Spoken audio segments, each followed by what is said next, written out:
नमस्कार। आइए शुरू करते हैं अपना तीसरा पाठ, जिसका नाम है उपभोक्तावाद की संस्कृति। उपभोक्तावाद की संस्कृति श्यामाचरण दुबे ने लिखा है और श्यामाचरण दुबे ने इस चैप्टर में, इस पाठ में उत्पादों का बहुत अच्छे से जिक्र किया है। बहुत अच्छे से मतलब कि उत्पादों का लेन देन किस प्रकार से हमारे समाज को आकर्षित करता है, इस बारे में उन्होंने बताया है। सबसे पहले हम बात करते हैं चैप्टर के नाम की, उपभोक्तावाद की संस्कृति। उपभोक्तावाद मतलब उत्पादों का लेन देन और संस्कृति मतलब कल्चर। ठीक है। उपभोक्तावाद की संस्कृति की किस प्रकार से हमारा समाज जो है वो उत्पादों के लेन देन के चक्कर में फंस गया है। और सच में फंस गया है कि आजकल के लोग क्या करते हैं, अगर हम टीवी पर, सोशल मीडिया पर कोई भी ऐड देखते हैं, जैसे नया साबुन आया है, नया डिओड्रेंट आया है, नया टूथपेस्ट आया है, कुछ भी ऐसी चीज़ जो कि हमारी रोज़मर्रा की ज़िंदगी में हमें काम आती है, हमारा मन करता है कि हम उसे अपना लें, उसको यूज करके देखें। राइट। उसको कम से कम एक बार तो हम प्रयोग करके देखें कि वो कैसा काम करता है। और इतने ब्यूटी प्रोडक्ट्स, इतने ज़्यादा प्रोडक्ट्स हमारे समाज में, हमारे मार्केट में अवेलेबल है कि हम कई बार तो पजल हो जाते हैं कि कौन सा बेटर है और कौन सा नहीं। ठीक है। तो उसी पर लेखक ने ये पाठ लिखा है, ये सब कुछ लिखा है। आइए पढ़ते हैं इस पाठ को, उपभोक्तावाद की संस्कृति। धीरे धीरे सब कुछ बदल रहा है। एक नई जीवन शैली अपना वर्चस्व स्थापित कर रही है। उसके साथ आ रहा है एक नया जीवन दर्शन, उपभोक्तावाद का दर्शन। ठीक है। धीरे धीरे सब कुछ बदल रहा है ना। जैसे समाज मार्केट में हर दिन एक नई नई चीज, नया नया प्रोडक्ट आ रहा है, तो सब कुछ बदल रहा है। एक नई जीवन शैली अपना वर्चस्व यानी प्रधानता स्थापित कर रही है। उत्पादन बढ़ाने पर जोर है चारों ओर। यह उत्पादन आपके लिए है, आपके भोग के लिए है, आपके सुख के लिए है। अगर देखा जाए तो सुख की व्याख्या ही बदल गई है। उपभोग भोग ही सुख है। एक सूक्ष्म बदलाव आया है नई स्थिति में। उत्पाद तो आपके लिए है, पर आप यह भूल जाते हैं कि जाने अनजाने आज के माहौल में आपका चरित्र भी बदल रहा है और आप उत्पाद को समर्पित होते जा रहे हैं। ठीक है। विलासिता की सामग्रियों से बाजार जो है वो भरा पड़ा है, जो आपको लुभाने की जी तोड़ कोशिश में निरंतर लगा हुआ है। दैनिक जीवन में काम आने वाली वस्तुओं को ही ले लीजिए। टूथपेस्ट चाहिए। ठीक है। सबसे पहले उसने उदाहरण दिया है टूथपेस्ट का, जैसे कि ये दांतों को मोती जैसा चमकीला बनाता है। एक दूसरा टूथपेस्ट क्या एडवर्टाइजमेंट करता है कि ये मुंह की दुर्गंध हटाता है। अब तीसरा टूथपेस्ट ये मसूड़ों को मजबूत करता है और ये पूर्ण सुरक्षा देता है। वह सब करके जो 3-4 पेस्ट अलग अलग करते हैं, किसी पेस्ट का मैजिक फार्मूला है।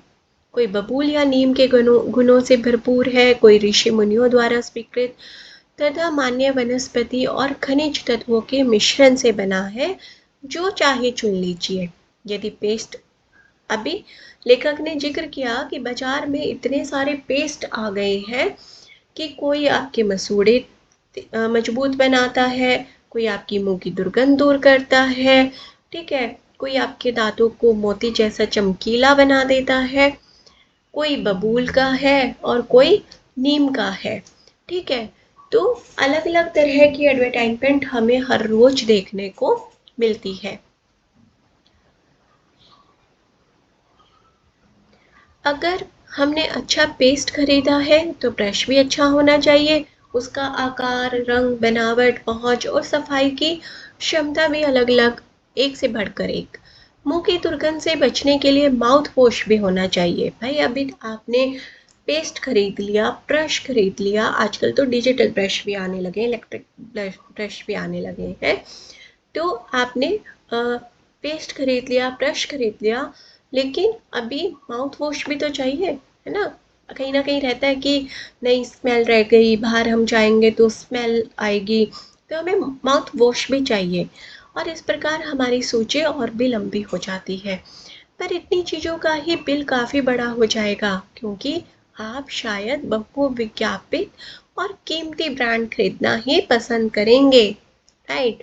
जो ब्रांड आपको अच्छा लगेगा, जिसकी आपको बहुत ज़्यादा एडवर्टाइजमेंट देखने को मिलेगी, या आपको लगेगा कि मार्केट में इसकी वैल्यू ज़्यादा है, तो आप वही ब्रांड खरीदेंगे, ठीक है? सौंदर्य प्रसाधनों की भीड़ तो चमकृत कर देने वाली है। ऐसे ही आप कॉस्मेटिक्स पर आते हैं, उनकी भीड़ भी बहुत ज़्यादा है। हर माह उसमें नए नए उत्पाद जुड़ते जाते हैं। साबुन ही देखिए, वेट साबुन ही देखिए, एक में हल्की खुशबू होती है, दूसरे में तेज खुशबू होती है। एक दिन भर वह आपके शरीर को तरोताजा रखता है, दूसरा पसीना रोकता है। तीसरा क्या बोलेगा? तीसरे ही तरह का कोई साबुन आएगा तो वो आपके सामने क्या एडवर्टाइजमेंट करेगा कि अरे, इससे तो आपके जर्म्स दूर हो जाएंगे। यह लीजिए सिने स्टार्स के सौंदर्य का रहस्य, उनका मनपसंद साबुन। सच्चाई का अर्थ समझना चाहते हैं? यह लीजिए। शरीर को पवित्र रखना चाहते हैं? यह लीजिए शुद्ध गंगा जल में बनी हुई साबुन। चमड़ी को नरम रखने के लिए यह लीजिए, महंगी है पर आपके सौंदर्य में निखार ला देगी, ठीक है?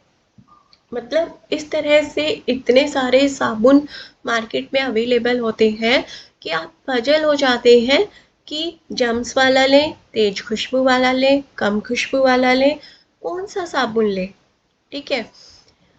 अब संभ्रांत महिलाओं की ड्रेसिंग टेबल पर 30-30 हजार की सौंदर्य सामग्री होना तो मामूली बात है। संभ्रांत महिलाएं मतलब जो कि फाइनेंशियली स्ट्रांग होती हैं, जो कि अमीर महिलाएं होती हैं, उनकी ड्रेसिंग टेबल पर कम से कम 30-30 हजार की सौंदर्य सामग्री रखी होती हैं, ब्यूटी प्रोडक्ट्स रखे होते हैं। पेरिस से परफ्यूम मंगाइए, इतना ही खर्च हो जाएगा। ये प्रतिष्ठा चिन्ह है, मतलब ये समाज में उनकी अमीरी झलकाता है कि भाई उसके पास तो पेरिस का परफ्यूम है। समाज में आपकी हैसियत जताते हैं। पुरुष भी इस दौड़ में पीछे नहीं है। पहले उनका काम साबुन और तेल से चल जाता था, आफ्टर शेव और कॉलोन बाद में आए। अब तो इस सूची में दर्जन दो दर्जन चीजें और जुड़ गई हैं। मतलब मार्केट में सिर्फ औरतों के लिए इतना सामान नहीं होता, बल्कि पुरुषों के लिए भी है। छोड़िए इस सामग्री को, वस्तु और परिधान की दुनिया में आए। पहले लेखक ने बात करी बहुत सारे प्रोडक्ट्स की, अब वो बात करेगा कपड़ों की, ठीक है? जगह जगह बुटीक खुल गए हैं, ठीक है? अभी आपने देखा भी होगा, सोशल मीडिया जैसे ही ऑन करो तो इतने सारे बुटीक्स, इतने सारे सूट बेचने के लिए औरतें खड़ी रहती हैं कि हमारा सूट बहुत अच्छा है, ये प्योर है, ये वो है, पता नहीं तरह तरह के बताती रहती हैं, कपड़ों की जानकारी देती रहती हैं। जगह जगह बुटीक खुल गए हैं, नए नए डिजाइन के परिधान बाजार में आ गए हैं। कहीं ना कहीं वो सब हमें आकर्षित भी करते हैं, और हमारा मन उनको खरीदने के लिए ललायत भी होता है ना? ये ट्रेंडी है, ये महंगे हैं। पिछले वर्ष के फैशन इश्यूज, ना ना ना, शर्म की बात है। घड़ी पहले समय दिखाती थी, ठीक है? अगर कोई पिछले साल के कपड़े इस साल रिपीट कर दे, उस पिछले साल अगर कोई वेलवेट के कपड़े ट्रेंड में थे, इस बार फिर वेलवेट पहन लिया, अरे नहीं, ये तो शर्म की बात हो जाएगी। घड़ी घड़ी पे आते हैं अब। घड़ी क्या करती थी पहले? बस समय दिखाती थी। उससे यही काम लेना हो तो 400-500 में मिल जाएगी, है ना? 400-500 की एक बहुत अच्छी घड़ी हमें पुराने समय में मिल जाया करती थी। हैसियत जताने के लिए आप 50-60 हजार से लाख 1.5 लाख की घड़ी भी ले सकते हैं। संगीत की समझ हो या ना हो, कीमती म्यूजिक सिस्टम जरूरी है। कोई बात नहीं यदि आप उसे ठीक तरह से चला भी नहीं सकते, ठीक है? भाई अगर आप इतने महंगे महंगे प्रोडक्ट्स यूज कर रहे हैं, आप अपनी अमीरी झलका रहे हैं, तो आपके घर में म्यूजिक सिस्टम भी अच्छा होना चाहिए, है ना? टीवी भी अच्छा होना चाहिए, कंप्यूटर भी होना चाहिए, अब तो आईपैड भी है और टैबलेट्स भी हैं, आपके पास वो सब कुछ होना चाहिए। कंप्यूटर काम के लिए तो खरीदे ही जाते हैं, महज दिखावे के लिए उन्हें खरीदने वालों की संख्या भी कम नहीं है। खाने के लिए 5 सितारा होटल है, वहाँ तो अब विवाह भी होने लगे हैं, बहुत पहले से होने लगे हैं। खैर, बीमार पड़ने पर 5 सितारा अस्पतालों में आइए। सुख सुविधाओं और अच्छे इलाज के अतिरिक्त यह अनुभव काफी समय तक चर्चा का विषय भी रहेगा ना, कि 5 सितारा होटलों में जितना शादी इंजॉय करते हैं, उतना ही आजकल जब लोग बीमार हो जाते हैं तो 5 स्टार हॉस्पिटल्स में भी जाते हैं और फिर आकर वहाँ की चर्चाएं भी करते हैं कि अरे, हम तो उस हॉस्पिटल में एडमिट थे, वहाँ बहुत अच्छे से ध्यान रखा गया। ऐसे सब बातें बाद में वो करते हैं। पढ़ाई के लिए 5 सितारा पब्लिक स्कूल है, शीघ्र ही शायद कॉलेज और यूनिवर्सिटी भी बन जाएंगे। भारत में तो यह स्थिति अभी नहीं आई, पर अमेरिका और यूरोप के कुछ देशों में आप मरने से पहले ही अपने अंतिम संस्कार और अनंत विश्राम का प्रबंध भी कर सकते हैं एक कीमत देकर। ठीक है, अमेरिका और यूरोप के कुछ देशों में क्या होता है कि आप मरने से पहले ही एक जगह निश्चित कर सकते हो। आप बाद में जिसको आप पैसे देते हैं, जिस भी मेंबर को आप पैसे देते हैं, तो उन्हें ये निश्चित करना होता है कि शमशान घाट में वो आपके लिए वो जगह निश्चित कर दी जाए, आपको वहीं पर दफनाया जाएगा या जलाया जाएगा। ज़्यादातर तो दफनाया जाता है, इंडिया में ही होता है कि आपको जलाया जाता है मरने के पश्चात। तो पहले से कीमत देखकर आप वो सारे प्रबंध कर सकते हो। आपके कब्र के आसपास सदा हरी हरी घास रहेगी, मनचाहे फूल होंगे, मनचाहे फूल मतलब जो ऑलरेडी आपने डिसाइड किए होंगे। ठीक है, चाहे तो फुहारे होंगे, मन ध्वनि में निरंतर संगीत भी होगा। कल भारत में भी संभव हो सकता है, अमेरिका में आज जो हो रहा है कल वह भारत में भी आ सकता है। प्रतिष्ठा के अनेक रूप होते हैं। ठीक है, प्रतिष्ठा के अनेक रूप होते हैं, चाहे वो हास्यास्पद ही क्यों ना लगे। हास्यास्पद मतलब बाद में क्यों ना लोग उनका मजाक बनाएं, लेकिन हो सकता है, लेकिन लोग फिर भी करते हैं। यह एक छोटी सी झलक उपभोक्तावादी समाज की लेखक ने हमारे सामने प्रस्तुत की। यह विशिष्ट जन का समाज है, पर सामान्य जन भी इसे ललचाई निगाहों से देखते हैं। विशिष्ट जन का समाज है, लेकिन जो एक आम आदमी है उनके मन में भी कहीं ना कहीं ये रहता है कि काश मेरे पास भी होता, काश मैं भी उनके जैसा बन पाता। उनकी दृष्टि में एक विज्ञापन की भाषा में यही है राइट चॉइस बेबी, राइट। अब विषय के गंभीर पक्ष की ओर आते हैं।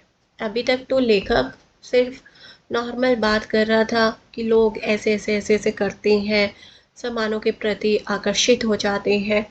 अब विषय के गंभीर पक्ष की ओर आया है लेखक। इस उपभोक्ता संस्कृति का विकास भारत में क्यों हो रहा है। सामंती संस्कृति के तत्व भारत में पहले भी रहे हैं। ठीक है, उपभोक्तावाद इस संस्कृति से जुड़ा रहा है। आज सामंत बदल गए हैं, सामंती संस्कृति का मुहावरा बदल गया है। हम सांस्कृतिक अस्मिता की बात कितनी ही करें, हम चाहे अपनी पहचान की, अपनी संस्कृति की बात कितनी भी करें कि हम भारतीय हैं, हमारा तो रहन सहन धोती कुर्ता और साड़ी है, सूट है, बट लेकिन कहीं ना कहीं परंपराओं का अवमूल्यन हुआ है, यानी कि हमारी परंपराओं का कहीं ना कहीं हमने उसकी इम्पोर्टेंस को कम कर दिया है। आस्थाओं का शरण हुआ है, यानी आस्थाओं का नाश हुआ है। कड़वा सच तो यह है कि हम बौद्धिक दास्ता स्वीकार कर रहे हैं, हम वेस्टर्न कल्चर को अपनाए जा रहे हैं और पश्चिम के सांस्कृतिक उपनिवेश बन रहे हैं। उपनिवेश मतलब एक विजेता देश जिसमें विजेता राष्ट्र के लोग आकर बस गए हों। एक विजित देश जिसमें विजेता राष्ट्र के लोग आकर बस गए हों। हमारी नई संस्कृति जो है वो अनुकरण की संस्कृति बन गई है। अनुकरण मतलब हम सिर्फ दूसरों की देखा देखी कर रहे हैं। हम आधुनिकता के झूठे प्रतिमान अपनाते जा रहे हैं। प्रतिष्ठा की अंधी प्रतिस्पर्धता में जो अपना है उसे खोकर छद्म आधुनिकता की ओर आगे बढ़ रहे हैं। ठीक है, छद्म आधुनिकता मतलब बनावटी की आधुनिकता की गिरफ्त में आते जा रहे हैं। संस्कृति की नियंत्रक शक्तियों के क्षीण हो जाने के कारण हम दिग्भ्रमित हो रहे हैं। मतलब हम अपनी संस्कृति को भूलते जा रहे हैं, उसमें हमारी जो हमारा नियंत्रण है वो कमजोर होता जा रहा है, जिसके कारण हम दिशाहीन हो रहे हैं। हमारा समाज ही अन्य निर्देशित होता जा रहा है। विज्ञापन और प्रसार के सूक्ष्म तंत्र हमारी मानसिकता बदल रहे हैं। उनमें सम्मोहन की शक्ति है और वशीकरण भी। यानी वेस्टर्न कल्चर हमें इतना प्रभावित कर रहा है कि हम उसके प्रति सम्मोहित हो रहे हैं और कहीं ना कहीं उसके वशीकरण में भी आ रहे हैं। अंततः इस संस्कृति के फैलाव का परिणाम क्या होगा, यह गंभीर चिंता का विषय है। हमारे सीमित संसाधनों का घोर अपव्यय हो रहा है। ठीक है, हमारे सीमित संसाधनों का घोर अपव्यय हो रहा है। अपव्यय मतलब फिजूल खर्ची हो रही है।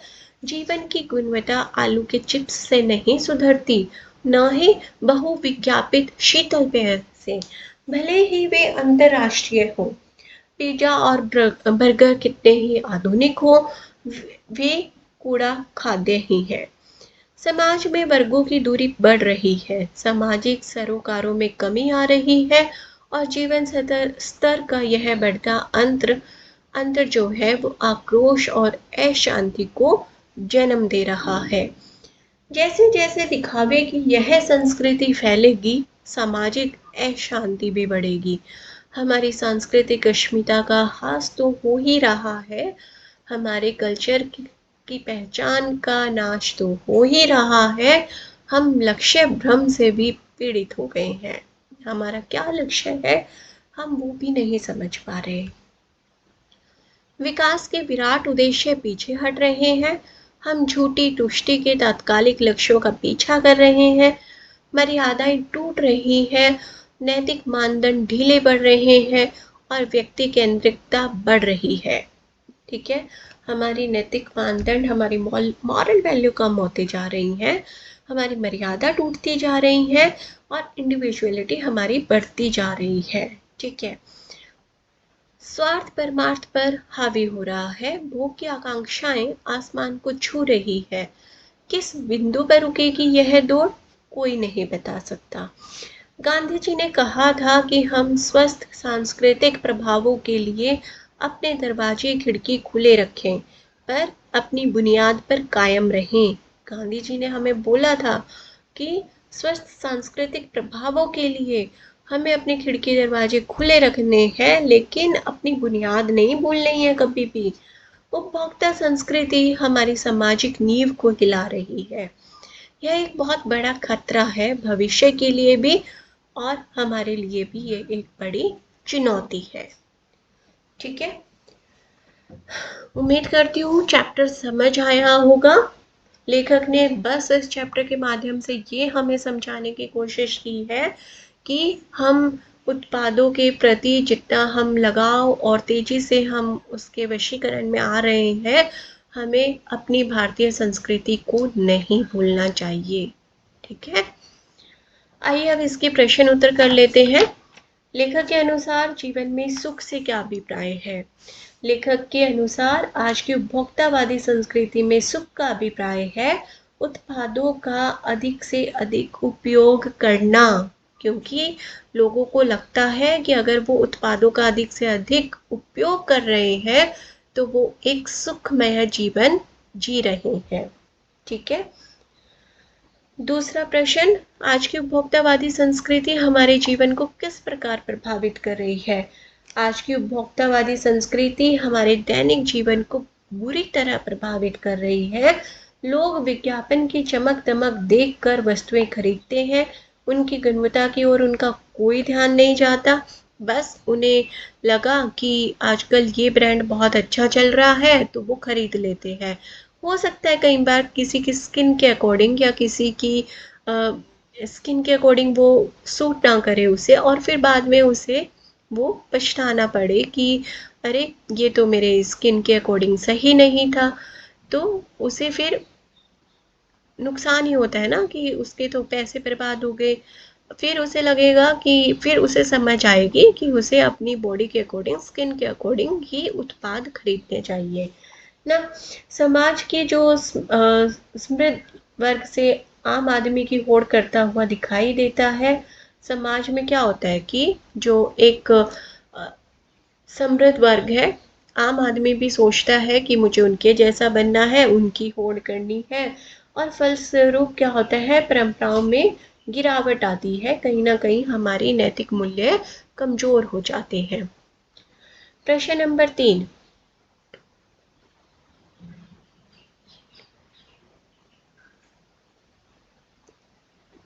लेखक ने उपभोक्ता संस्कृति को हमारे समाज के लिए चुनौती क्यों कहा है? लेखक ने उपभोक्ता संस्कृति को हमारे समाज के लिए चुनौती इसलिए कहा क्योंकि पाश्चात्य संस्कृति का अंधानुकरण करने से हमारी शांति और हमारी विस्मयता बढ़ रही है। हमारी जो स्वस्थ परंपराएं हैं, स्वस्थ मूल्य हैं, वो खतरे में पड़ गए हैं। उन्होंने गांधी जी का भी यहाँ एग्जाम्पल दिया था। उन्होंने गांधी जी ने कहा था कि हमारी परंपराएं दृढ़ बनी रहें और केवल स्वस्थ सांस्कृतिक प्रभाव ही अपनाने चाहिए।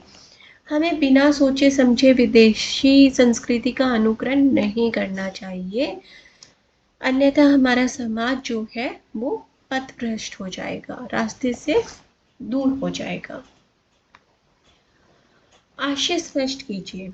जाने अनजाने आज के माहौल में आपका चरित्र भी बदल रहा है और आप उत्पाद को समर्पित होते जा रहे हैं। बिल्कुल ठीक है कि आज जो हमारा समाज है वो भोग को ही सुख मान रहा है, इसलिए वो अधिक भौतिक सुख सुविधाएं प्राप्त करने के लिए प्रयत्नशील है। ठीक है, फलस्वरूप आज के उपभोक्तावादी युग में मानव के चरित्र में परिवर्तन आने लगा है और ना चाहते हुए भी आदमी उत्पादों के प्रति समर्पित होते जा रहा है। ठीक है, सेकंड है, प्रतिष्ठा के अनेक रूप होते हैं, चाहे वे हास्यास्पद ही क्यों ना हो। इसमें लेखक का विचार है कि लोग जो हैं वो समाज में प्रतिष्ठा प्राप्त करने के लिए अनेक प्रकार के काम करते हैं। उनके कुछ काम तो बहुत ही मूर्खतापूर्ण होते हैं, इससे उनकी प्रतिष्ठा नहीं बढ़ती, अपितु उन्हें देखने वालों की, जो भी उन्हें देखता है, लोगों को हंसी ही आती है और लोग उनका मजाक बनाते हैं। ठीक है, रचना और अभिव्यक्ति वाले प्रश्न एक बार पढ़ लेते हैं। कोई वस्तु हमारे लिए उपयोगी हो या ना हो, लेकिन टीवी पर विज्ञापन देखकर हम उसे खरीदने के लिए अवश्य ललायत होते हैं। क्यों? क्योंकि जो भी टीवी और सोशल मीडिया पर हमें विज्ञापन दिखाए जाते हैं वो हमें कहीं ना कहीं अपनी ओर आकर्षित कर लेते हैं, क्योंकि वो दिखाए इतने आकर्षक रूप से दिखाए जाते हैं कि हम ना चाहते हुए भी उनकी ओर ललायत हो उठते हैं। हम ये भी नहीं सोच पाते कि क्या वो वस्तु हमारे लिए उपयोगी है या नहीं, लेकिन विज्ञापन का प्रस्तुतिकरण ही हमें उसे खरीदने के लिए मजबूर कर देता है। ठीक है, प्रश्न नंबर 6, आपके अनुसार वस्तुओं को खरीदने का आधार वस्तु की गुणवत्ता होनी चाहिए या उसका विज्ञापन होना चाहिए? क्या होना चाहिए? मेरे हिसाब से तो विज्ञापन देखकर नहीं, वस्तु की गुणवत्ता होनी चाहिए, है ना। हमारे विचार से वस्तुओं को खरीदने का आधार उनकी गुणवत्ता होनी चाहिए, ना कि उसका विज्ञापन। सर्वप्रथम हमें उस वस्तु की उपयोगिता के बारे में सोचना चाहिए और फिर ये देखना चाहिए कि उस वस्तु में आवश्यक गुण भी है या नहीं। जो कुछ विज्ञापन में दिखाया जा रहा है कि क्या वो पूरी तरह से सच भी है या नहीं, है ना। तो हमें सिर्फ विज्ञापन देखकर उसके प्रति अट्रैक्ट नहीं होना, बल्कि उसके गुणों को भी देखना है। ठीक है, पाठ के आधार पर आज के उपभोक्तावादी युग में पनप रही दिखावे की संस्कृति पर विचार व्यक्त कीजिए। आज के उपभोक्तावादी युग में दिखावे की संस्कृति सच में पनप रही है। ठीक है, हमें क्या लगता है, यदि हमारे पड़ोसी के पास कार है तो हमारे पास भी होनी चाहिए। हमारे पड़ोसी के घर में अगर बहुत बड़ा म्यूजिक सिस्टम है बहुत बड़ी एलईडी है, आईपैड लेके घूमता है, कहीं ना कहीं हमारे मन में भी होता है कि यार हम भी इतना कमा लेते हैं तो हमारे पास ये सब क्यों नहीं है। भले ही उसके लिए हमें बैंक से कर्जा भी क्यों ना लेना पड़े, है ना। तो हमें ऐसी चीज़ें नहीं करनी, हमें दिखावा नहीं करना, हमें अनुकरण नहीं करना किसी का। हमारे पास जितना है हमें उससे संतुष्ट होना चाहिए, या हमारे जो ज़रूरत की चीज़ें हैं हमें सिर्फ वही अपनानी चाहिए, हमें दिखावे की संस्कृति नहीं अपनानी चाहिए। ठीक है। प्रश्न नंबर 8, आज की उपभोक्ता संस्कृति हमारी रीति रिवाजों और त्योहारों को किस प्रकार प्रभावित कर रही है, अपने अनुभव के आधार पर एक अनुच्छेद लिखिए। ठीक है, अभी ये क्वेश्चन आप खुद से लिख सकते हो, है ना। आपने इतना कुछ पढ़ा इस चैप्टर में, आपने सब कुछ पढ़ा, मतलब कैसे कैसे समाज में बदलाव आ रहे हैं, कैसे कैसे हमारी प्राचीन संस्कृति नई संस्कृति को अपना रही है, पश्चिमी संस्कृति को अपना रही है। तो मुझे लगता है कि आप सब ये अपने शब्दों में बहुत अच्छे से लिख सकते हो ना। ठीक है, उम्मीद करती हूँ कि आपको ये चैप्टर बहुत अच्छे से समझ आया होगा। धन्यवाद।